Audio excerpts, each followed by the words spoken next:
સમાધાન પણ થઈ ગયું છે, તો કોઈ ચિંતા ના કરતા. ખાસ મને કંઈ એવું વાગ્યું નથી, પણ તો છતાં અમુક લોકો, ઘણા લોકોનો એવો પ્રશ્ન હતો કે નમસ્કાર મિત્રો, ગબ્બર ઠાકોર અને SM ઠાકોર વચ્ચે ઝઘડો ચાલી રહ્યો છે અને તેમનો વિવાદ અત્યારે બહુ આગળ વધી ગયો છે.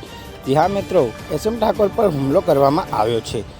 આ હુમલો શું ગબ્બર ઠાકોરે કરાવ્યો છે અને શા માટે કરાવ્યો છે તે પણ તમે જોઈ શકો છો અમારા વિડીયોમાં. અને મિત્રો, પહેલાં તો તમે અમારી ચેનલમાં નવા હોય તો સબસ્ક્રાઈબ કરી નાખો અમારી ચેનલમાં, અને આ વિડીયોને વધુમાં વધુ શેર કરજો અને તમને જાણવા મળશે કે SM ઠાકોર પર કોણે હુમલો કર્યો અને શા માટે, અને તેનું આગળ શું થયું તે જતું જ તમને આ વિડીયોમાં જોવા મળશે.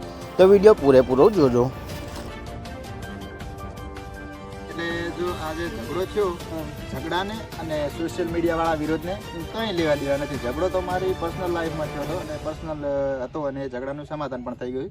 જો કે મને ઝઘડામાં થોડું ઘણું વાગી ગયું છે, એટલે એના કારણથી મેં પાટા બાંધ્યાને થોડુંક, એટલે અમુક લુખા તત્વો એવા હોય ને કે જે પર્સનલ ઝઘડો કરી અને સોશિયલ મીડિયામાંથી આ માણસ નીકળી જાય, એના કારણે આ થયું છે. પણ જે હતું એ બધું સમાધાન થઈ ગયું છે અને આપણે એમને ભાઈ માનીએ છીએ. બરોબર, આપણે કંઈ